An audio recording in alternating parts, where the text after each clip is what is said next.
তাকওয়ার জীবন গঠন করে পরমুখী হতে পারে সেই তৌফিক কামনা করে সকলকে ধন্যবাদ জানিয়ে কথা শেষ করছি। আলহামদুলিল্লাহ রাব্বিল আলামিন।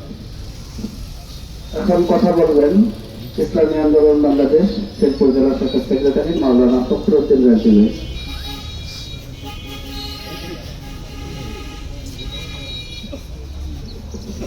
আসসালামু আলাইকুম রহমতুল্লাহ।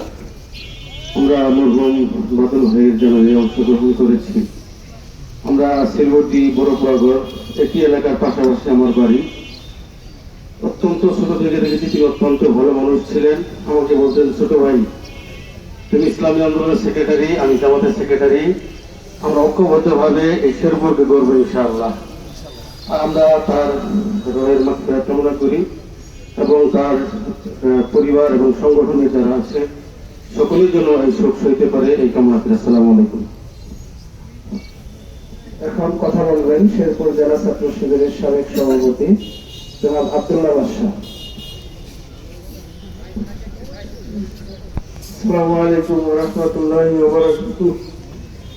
ফুরুল ভাই যিনি আমার হাত ধরে সংগঠনে এসেছিলেন, এর একটা স্মৃতির কথা না বললেই নয়। তিনি একদিন বলেছিলেন যে ভাই, আপনি যদি আমার বাড়িতে এক সপ্তাহ অবস্থান না করতেন তাহলে আমার ইসলামী আন্দোলনে আসা হতো না। এত ব্যস্ততার মাঝে বাদল ভাই আমাকে একটা ফোন দিতে, গতকালকে আগের দিনও তিনি কথা বলছে মিছিলে আসেন এই অবস্থা। আল্লাহ থেকে জান্নাতের সর্বোচ্চ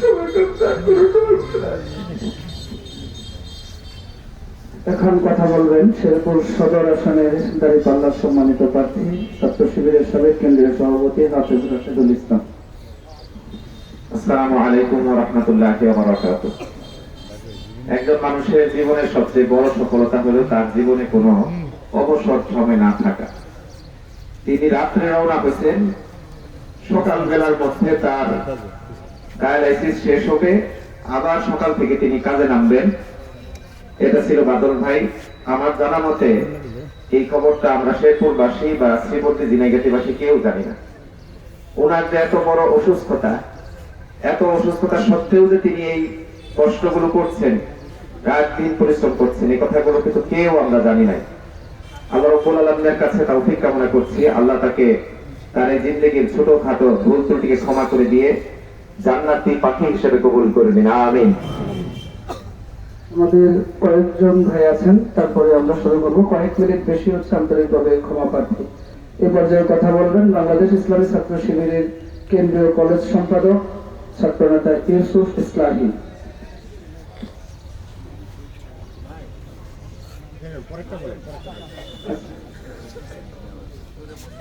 আসসালামু আলাইকুম ওয়া রাহমাতুল্লাহি ওয়া বারাকাতুহু। আসলে অনেক নেতৃবৃন্দ এখানে আছেন, আমি শুধু মরহুমের রোহের মাগফিরাত কামনা করে আমার বক্তব্য শেষ করছি। আসসালামু আলাইকুম ওয়া রাহমাতুল্লাহ। এখন কথা বলবেন শেরপুর জেলা বিএনপির সদস্য কমিটির আহ্বায়ক বরেণ্য আইনজীবী আমাদের সকলের শ্রদ্ধেয় অ্যাডভোকেট সিরাজুল ইসলাম ভাই। আসসালামু আলাইকুম ওয়া রাহমাতুল্লাহি ওয়া বারাকাতুহু।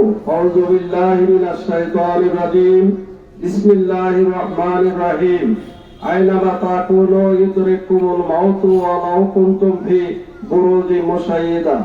আজকে মরহুম আলহাজ বাদল সাহেবের জানাজায় উপস্থিত উলামায়ে কেরাম, বিভিন্ন রাজনৈতিক দলের নেতৃবৃন্দ এবং সুধী মণ্ডলী, আজকে এই বাদল ভাইয়ের সাথে আমার পরিচিত 17 বছর। আমি জামাতে ইসলামে এই 17টি বছর তাদেরকে আমি আইনি সহায়তা দিয়েছি। সেই প্রেক্ষাপটে তার সাথে আমার একটা সুন্দর একটা সুসম্পর্ক আমার ছিল। উনি আজকে আমাদের মাঝ থেকে বিদায় নিয়ে চলে যাচ্ছেন। আমরা এখানে আজকে আমরা যারা সমবেত হয়েছি, তার মৃত্যুর খবর পাওয়ার পরই আমরা বলছি লোকটা ভালো ছিল। আমাদের মহানবী, বিশ্ব নবী, দুনিয়ার সর্বশ্রেষ্ঠ মহামানব, উনি বলছেন যখন মানুষ নিরপেক্ষ ভাবে কোন লোককে বলে লোকটা ভালো ছিল, আমাদের মহানবী বলেন ওয়াজাবাত ফিল জান্নাত, এই লোকটার উপরে জান্নাত ওয়াজিব হয়ে গেছে। আমরা যে সাক্ষী দিচ্ছি, আমরা বলি বাদল ভাই উনি পবিত্র হজ ব্রত পালন করছেন। উনি মক্কা মদিনায় অবস্থান করছেন, কাবা শরীফ তওয়াফ করছেন। আমাদের জনগণের সেবায় উনি নিজের জীবনটাকে উৎসর্গিত করেছেন। আল্লাহ তাআলা পবিত্র কোরআনে ঘোষণা দিচ্ছেন, ওয়াহসানু ইন্নাল্লাহা ইউহিব্বুল মুহসিনিন। যারা জনগণের খেদমতে নিজের জীবনকে উৎসর্গিত করে তারা হইল আল্লাহর সবচাইতে প্রিয় বান্দা।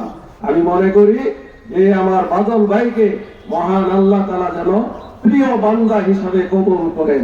সবাই বলি আমিন। তার বয়স 50-এর উপরে। তার জিন্দগির যত ভুল ত্রুটি আছে সমস্ত ভুল ত্রুটিগুলি মহান আল্লাহ তাআলা তার কাফর নামের বরকতে মাফ করে দিয়ে মহান আল্লাহ যেন তাকে জান্নাতুল ফেরদাউসে উঁচু মাকাম দান করেন। সবাই বলি আমিন। এবং তার রেখে যাওয়া ছেলে মেয়ে যারা আছে তারা যেন সুখ সইতে পারে। মহান আল্লাহ তাআলা মুনকির লোকের সওয়াল জবাব যেন সহজ করে দেয়, আমল নামাটা যেন গান হইতে দেয়। এই কথা বলে এই পরিবারের উপর থেকে মহান আল্লাহ তাআলা রহমত বরকত সালামত দান করেন। এই কথা বলে শেষ করছি। আসসালামু আলাইকুম ওয়া রাহমাতুল্লাহ। এখন কথা বলবেন শরীয়তপুর জেলা বিএনপির সাবেক আহ্বায়ক বরেণ্য রাজনীতিবিদ জনাব হযরত আলী ভাই। আসসালামু আলাইকুম ওয়া রাহমাতুল্লাহি ওয়া বারাকাতুহু। সম্মানিত ইমাম সাহেব, উপস্থিত বিভিন্ন রাজনৈতিক দলের নেতৃবৃন্দ, বিভিন্ন জেলা থেকে এবং কেন্দ্রীয় নেতৃবৃন্দ, সকলকে সালাম। সাংবাদিক ভাইরা সকলকে সালাম। পিছনে আইন শৃঙ্খলা বাহিনী, রক্ষাকারী বাহিনী আছেন, সকলকে সালাম। আসসালামু আলাইকুম। আমি একটি কথাই শুধু বলবো, গত পরশুদিন বাদলের সাথে আমার সাথে দেখা ডিসি অফিসে। সে অত্যন্ত চমৎকার একটা, যে এত সুন্দর সুন্দর মনের একটা মানুষ ছিল।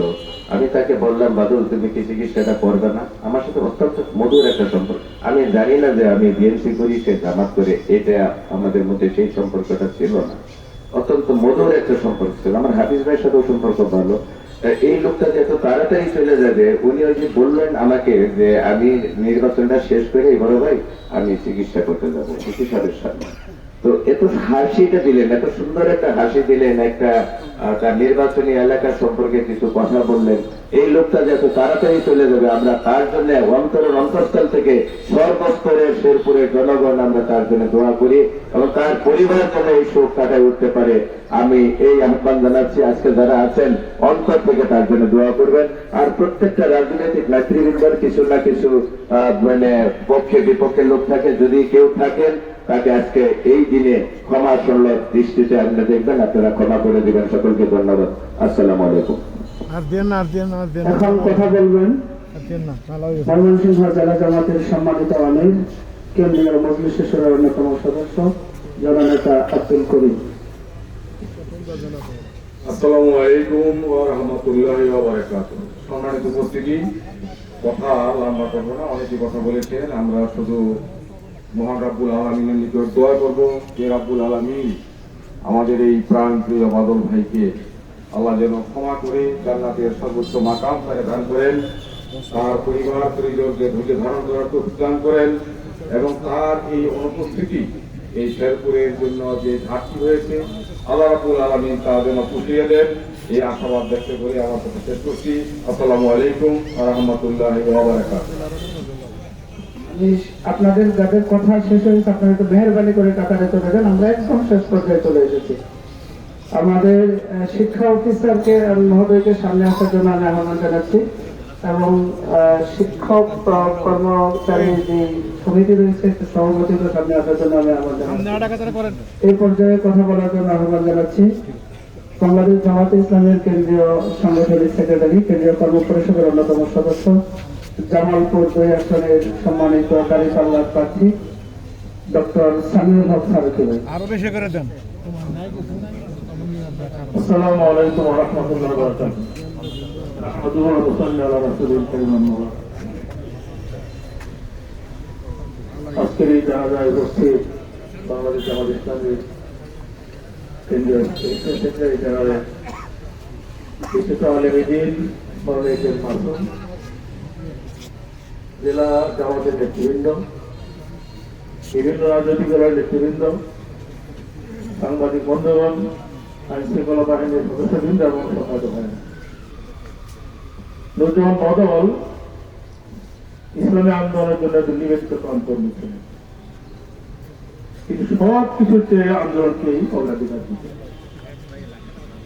দীর্ঘদিন থেকে তিনি অসুস্থ। আমরা 3-4 মাস আগেই তার চিকিৎসার জন্য বিদেশে পাঠানোর সিদ্ধান্ত নিয়েছিলাম। কারণ আমরা ম্যানেজ করে রেখেছি। ঢাকায় বসে আমরা সিদ্ধান্ত নিয়েছি যে আপনি যান, আগে চিকিৎসা করে আসেন। কিন্তু উনি ইসলামী আন্দোলনকে এতটাই অগ্রাধিকার দেন, আমি যদি এখন চিকিৎসার জন্য যাই তাহলে আমার নির্বাচন ক্ষতিগ্রস্ত। আল্লাহ ভরসা আমি ওই কাজ করতে থাকবো, আল্লাহ আমাকে বাঁচিয়ে রাখেন, ইনশাআল্লাহ নির্বাচনের পরে আমি চিকিৎসার জন্য যাব। কারণ চিকিৎসার জন্য বিদেশ যাওয়া হলো না। মহান রব্বুল আলামিন তার আগে তাকে তার সান্নিধ্যে ডেকে নিলেন। আমরা এই মুজাহিদের রোহের মাত্রায় কামনা করছি। আল্লাহ কাছে দোয়া করছি, আল্লাহ যেন তাকে জান্নাতুল ফেরদৌসে উচ্চ মাকাম দান করেন। তার সুসন্তান পরিবারকে যেন আল্লাহ সুখ সহজ তৌফিক দান করেন। আমাদের পক্ষ থেকে আমরা গভীর সমবেদনা প্রকাশ করি। আপনাদের কাছে আমাদের বিনীত অনুরোধ, রাজনৈতিক মতাদর্শ ভিন্ন ভিন্ন হওয়ার কারণে অনেক সময় মানুষের মধ্যে হিংসা বিদ্বেষ তৈরি হয়, হাতাহাতি অনেকে কষ্ট পায়। আমরা এই ভাইয়ের জন্য সকলের কাছে বিনীত অনুরোধ করবো, আমরা মনে কষ্ট পেয়ে থাকলে মেহরবানি করে ক্ষমা করে দিন। যিনি মারা গিয়েছে তার প্রতি ক্ষোভ রেখে কোনো লাভ নেই। ক্ষমাকারীকে আল্লাহ পছন্দ করেন, সবাই পছন্দ করেন। আমাকেও মরতে হবে, সবাইকে মরতে হবে, সুতরাং তাকে মেহরবানি করে ক্ষমা করে দেবেন। তার জন্য দোয়া করবেন, আল্লাহ তাকে জান্নাতের সহজে প্রস্তুত করেন। আর আমাদের এই শেরপুরের সংগঠনে তিনি ছিলেন অন্যতম ব্যক্তিত্ব। তার মৃত্যুতে আমাদের যে অপরিণত ক্ষতি হলো, আল্লাহ কাছে দোয়া করি আল্লাহ যেন এই স্থান কাউকে দ্বারা পূরণ করে দেন। সবাইকে জানান আসসালামু আলাইকুম ওয়া রাহমাতুল্লাহ। এখন কথা বলবেন শিক্ষা অফিসার সঞ্চালক রোদন। আসসালামু আলাইকুম ওয়া রাহমাতুল্লাহি ওয়া বারাকাতুহু। আমরা যার জানাজার জন্য দাঁড়িয়েছি, উনি ওনার পরিচয় ইতিমধ্যে জেনেছেন আপনারা, সকলে অনেক কথা হয়েছে। আমার এক স্কুলের প্রধান শিক্ষক ছিলেন। উনি অত্যন্ত ভালো মানুষ ছিলেন, তার কথাবার্তা আচার আচরণ ভালো ছিল। আমরা তাকে ক্ষমা করে দিই, সবাই তাকে ক্ষমা করে দেই এবং আল্লাহর কাছে দোয়া করি আল্লাহ তাআলা তাকে যেন ক্ষমা করে দেন। আল্লাহ তাআলা তার সন্তানদের হেফাজত করেন এবং পরিবারকে, সুখ সম্পর্ক পরিবারকে যেন আল্লাহ তাআলা সুখ সেবা শক্তি দান করেন। আমিন। আখিরু দাওয়ানা আলহামদুলিল্লাহি রাব্বিল আলামিন। আসসালামু আলাইকুম ওয়া রাহমাতুল্লাহি ওয়া বারাকাতুহু। এখন কথা বলবেন শেরপুর জেলা জামাতের সম্মানিত আমির কেন্দ্রীয় মজলিস সদস্য মাওলানা হাফিজুর রহমান। আসসালামু আলাইকুম ওয়া রাহমাতুল্লাহি ওয়া বারাকাতুহু। সম্মানিত মুসলিম کرام, অনেক কষ্ট দিয়েছে আপনাদেরকে, এটাই শেষ কষ্ট। বাদল ভাই তো আমাদের মাঝে নেই। সে যদিও জেলা সেক্রেটারি ছিল, কিন্তু আমি কোনো বৈঠকে যদি উনি না থাকতো আমার অনেক হিমশিম খেতে হতো সিদ্ধান্তের ক্ষেত্রে। উনি খুব সুন্দর করে অনেক কিছু গুছিয়ে আমাদেরকে সিদ্ধান্তের ক্ষেত্রে ভূমিকা রেখেছেন। ওনার এই অপূরণীয় যে আমাদের অভাব আল্লাহ যেন দূর করে দেয় এবং কারো দ্বারা যাতে পূরণ করে দেয়, এই দোয়া করবেন। আর ভাইকে মাফ করে দিবেন এবং বাদল ভাইয়ের যাতে করে আল্লাহ জান্নাতুল ফেরদাউসের মেহমান বানিয়ে নেন, এই দোয়াটাও আপনারা করবেন। এই বলে আমি আমার কথা শেষ করছি। আসসালামু আলাইকুম। এখন কথা বলবেন আমাদের কেন্দ্রীয় সহকারী সেক্রেটারি জেনারেল এটিএম মাসুম ভাই। আসসালামু আলাইকুম ওয়া রাহমাতুল্লাহ। সম্মানিত মুসল্লিয়ান কিরাম, নুরুজ্জামান বাদল ভাই আমাদের অত্যন্ত প্রিয় ভাই ছিলেন। ছাত্র জীবন থেকেই তার সাথে পরিচয় ছিল।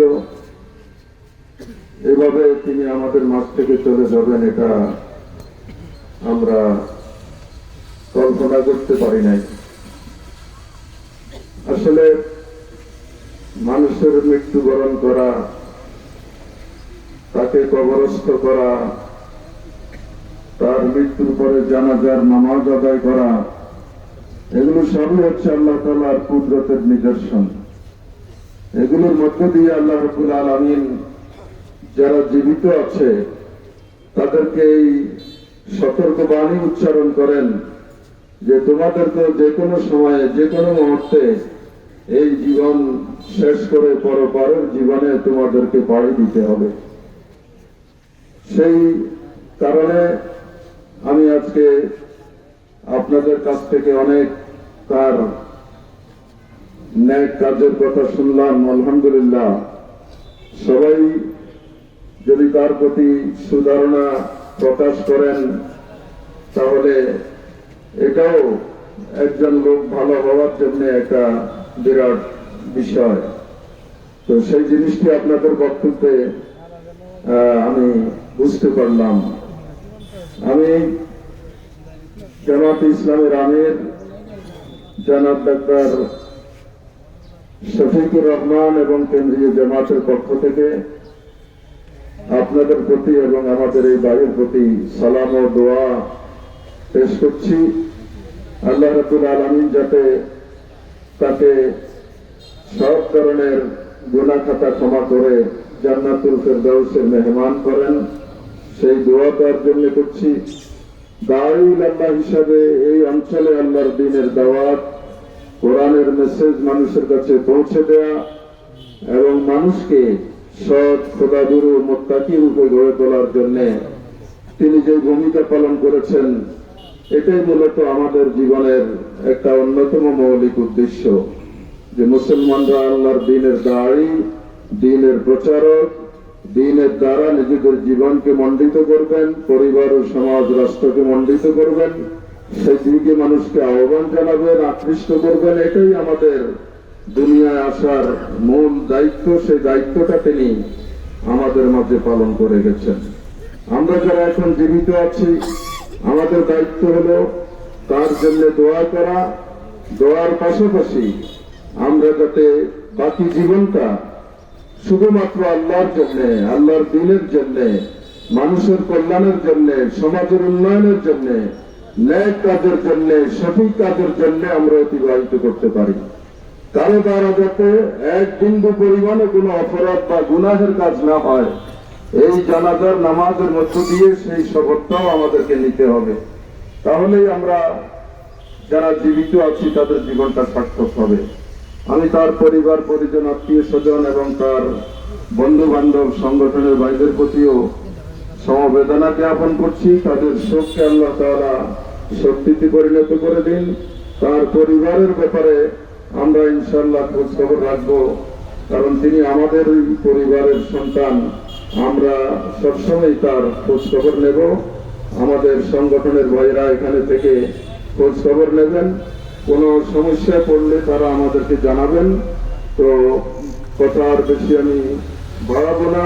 জানাজার নামাজটাই মূলত একটা দোয়া।